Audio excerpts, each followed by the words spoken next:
I'm Tim Vanderhook, the co-founder and CEO of Viant, and I'm very pleased to be here with the ARF at CES. Tell me a bit of your story. How did you come to be here today? We were founded, I think, in 1999, in August of 1999, out of my parents' house. I was 18 years old. I had a deep understanding of how computers were put together and how the internet transferred data back and forth, and I learned a lot really early and just continued to build on that knowledge set all the way up until today, 16 years later. Right. So you did that. Did you go to college? I did it all through college. I dropped out of college with 3 units left, so I still have my street cred in the technology. Cal State Fullerton. When they came out between Myspace and Facebook, we were just chatting a minute ago about how it was a bit of a horse race, which is kind of hard to imagine now. Anyone in the Los Angeles community was partial to Myspace if you grew up in that area, because it became a behemoth, and of course we watched the collapse of it as well too, and I went and acquired it after that collapse. So, but we've been working on Myspace for quite some time now, a couple of years. We relaunched it.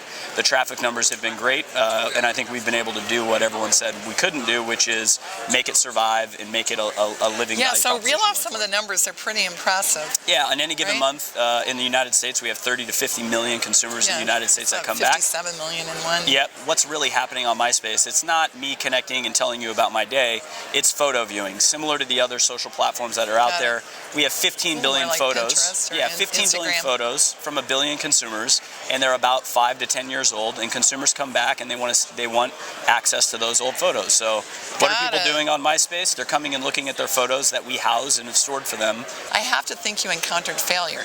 Oh, chat a little bit about that. We fail every single day internally at Viant. But if you're not failing, you're not innovating. And we asked our employees, when you think of Viant, what's the #1 characteristic? And the #1 characteristic that came back was innovation.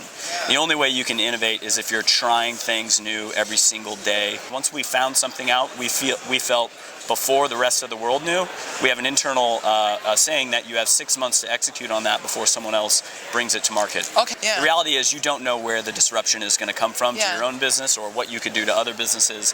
And so you have to be steadily putting tentacles in the ground and stakes in the ground in various platforms. We want to also look at what do marketers need, what do consumers need. So how can we help marketers achieve that? And I think what we're seeing today is the culmination of that with Viant in the advertising cloud, which is linking up your in-store sales data, your CRM system, all this great data, rich data that marketers have access to internally. It's not necessarily readily available, and linking that to the ad exposures to consumers. What I was particularly intrigued by is that you're connecting online and offline purchasing. And it's a tough challenge. Personal, I'll call them imprints, right? Yeah, we have 1 billion registered users at Myspace where you've told us who you are. We stay in contact via email. We use that heavily. That's really where majority of the traffic comes from for Myspace, is we're outbound emailing consumers to remind them, hey, this photo's here. Someone on your social network did something over here. So email has become a big challenge. But for marketers, what you described as the holy grail, linking an ad exposure to a sale, whether that happens in the store or online, is really where I think the whole industry is headed. And you've got to have many assets to do that. It starts with your data foundation. #1, what kind of data do you have? You really have to take what we call a people-based approach. And what that means is you're targeting your CRM system, your loyalty users, and you're linking those purchases to the ad exposures online that we've delivered on behalf of our clients, because we know who you are. And you came out with some insights about 80-20 purchasing, right? Yeah, that's right. And chat a little bit about that. The 80-20 rule that all of us know, which is 80% of my revenue comes from 20% of my customers. We went and explored that a little bit. The 80-20 rule, when you cut it across QSR, retail, different outlets, it really is about 80-30. So between 30 and 35% of your customers produce about 80% of your revenue.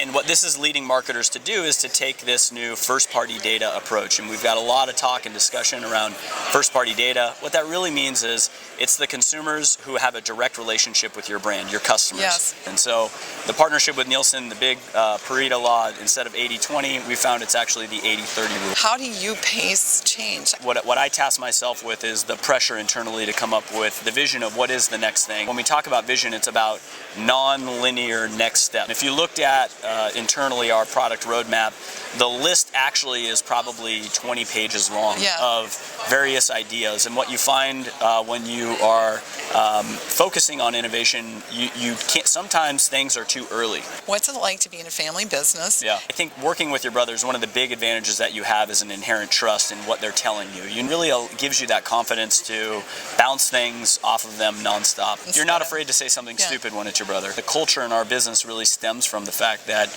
it was co-founded by a brother. What's it like to work with Justin Timberlake? He's influenced the development of Myspace tremendously. So when you think about Myspace, we super serve artists. We really look at the core is how many artists are we actually reaching on the platform. We've got over 5 million artists on the platform because the artist brings us their fans back to Myspace. And no one in the world is a better artist than Justin Timberlake. What's the thing that you're the most proud of? The number one thing I'm most proud of are our employees. You know, I interact with everyone in the organization because I want to know the information. If I don't have the information, I can't help contribute to solving the problem. One great correlation, I would say, for everyone who's running a business is really focusing on employee happiness. Myself, I can work 110 hours a week, day in and day out, and I love it.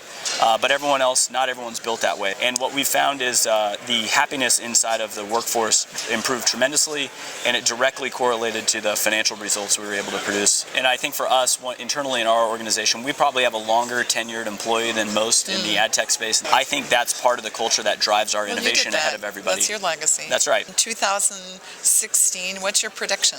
It's all about connected television. I think with connected television now, our Zumo business, it's about opening up where any website can have a digital channel, what we call a digital network, and have distribution across Panasonic, LG, Vizio, into 25 million homes. So content for consumers, and I think for marketers, what that means is better measurement. A move away from panel-based measurement to census-level measurement. Yeah, really appreciate Thanks very much for letting me tell the story. I appreciate it. Absolutely.